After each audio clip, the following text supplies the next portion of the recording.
Hi there, hope you're having a good day. Welcome back to another video. Today we'll be talking about the Anta KT 10.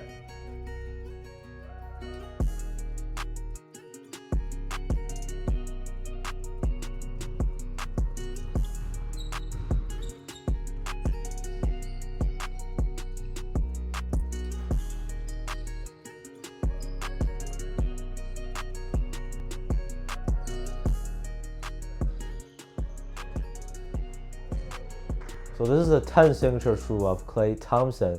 Price starts at 130 US dollars, but at this point in time, it depends on the colorway and your location. And that's how it goes for most hoop shoes from Chinese brands.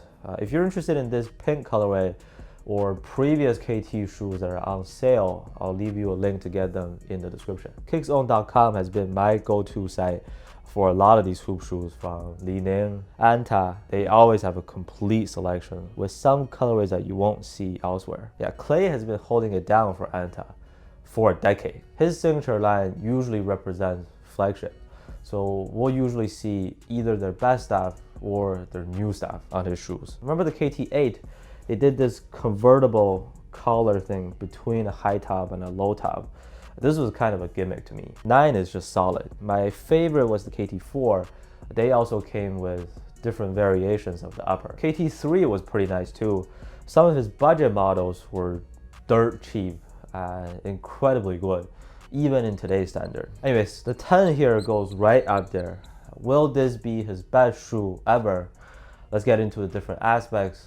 It's easily one of the best performers that came out this year. I'll tell you that first. As to how the KT10 performs on the court, cushion is delicious in two ways. One, that compression and bounce back in the heel is just top notch. Two, the midsole is just loaded from front to back. Their N2 foam or nitrogen foam, whatever you like to call it, turns out very soft on feet here, but it's also responsive at the same time. Bouncy, yes. For a comparison, I would say this is bouncier than both their Kai 1 and Kai 1 Speed. A lot of it has to do with the carbon fiber plate that adds more springiness. Impact protection is excellent. You do get some added height with this shoe too. Now that means core feel isn't the best. It's not the low to the ground type if that's what you prefer. But to me, this is basically a perfect cushion setup. I can see this being sufficient for anybody really. And I personally really enjoy the bounce and comfort altogether. Weight is about average, or maybe a tiny bit heavier than average, coming in at 440 grams for US size 10.5. On feet, they feel just fine. By that, I mean there's nothing that slows you down, but just to let you know, this isn't a lightweight or minimal type of shoe, definitely not. Traction is insane. To give you an idea, based on my experience, I would say this is a 10 out of 10 traction performance. I haven't used these outdoors, so I can only update you on the also durability later. But for indoors, on a clean court or a dusty court, I was able to get to a hard stop very consistently. There was never a moment where I felt slippery or iffy with the grip. It's super loud and squeaky if you care about it. And yeah, the KT10 just goes right up there as one of the shoes that had the best traction this year. Along with the DVD2, some Li-Ning and Wave shoes with their GCU also. This is at least the same level of performance. It's mostly a line pattern, disrupted in the forefoot, straight lines in the rear foot area, some herringbone at the very end of each side. I don't know if the translucent also version would have made a difference, but solid rubber here is crazy good.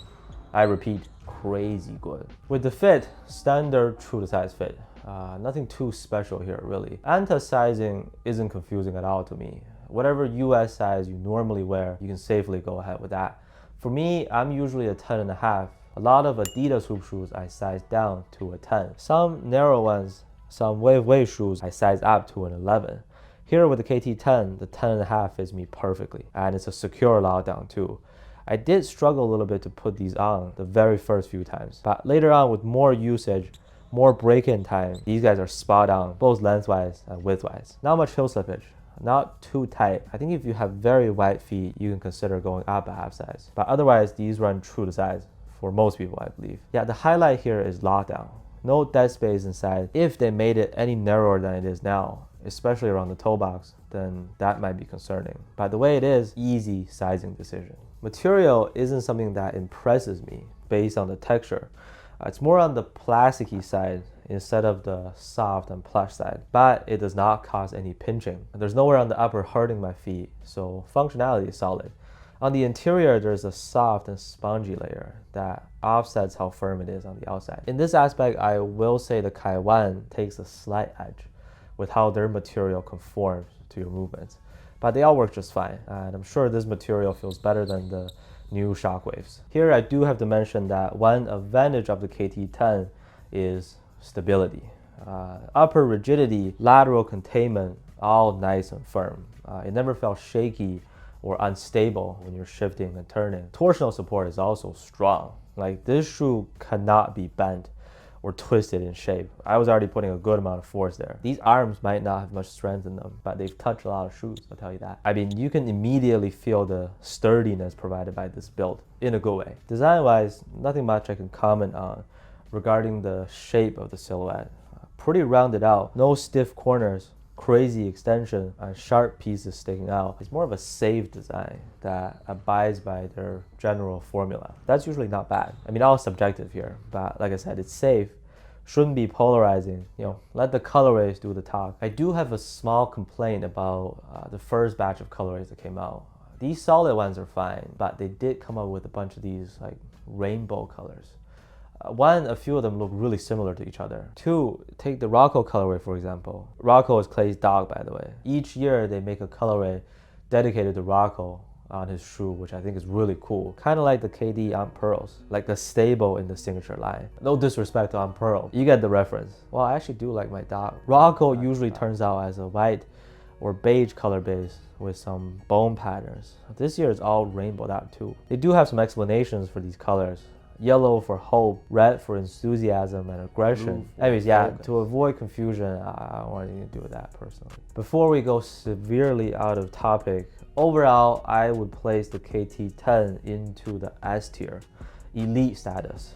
Built by formula, but perfect traction performance, bouncy and supportive. Maybe core feel is sacrificed for those who prioritize that. Or you could say material could have been a little bit more plush, but those are so tiny compared to its strength. I had an absolute blast playing in these. They're super fun to use. For comparisons, let's go straight to their other best product, the Kaiwan. If I really have to pick one, KT10. Better traction. This is grippy from the start. Bouncier on feet. Pretty simple reason for me. But both shoes are among the best performance released this year from all brands. Anta did have a great year in my opinion. Popularity is rising. Their products are just very safe, designed beautifully. I don't recall having a terrible shoe from them.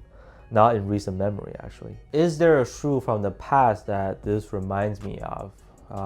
Might sound like a far reach, but I had some LeBron 7 flashbacks. Really love that shoe actually. This even feels like a modern and tacky version of some of the older LeBrons because it's in a similar weight class. It possesses the ability to hold that well for bigger players. However, with all the tech features and this rubber outsole, you can for sure go fast in these too. As always, let me know your thoughts on the KT10 down in the comments.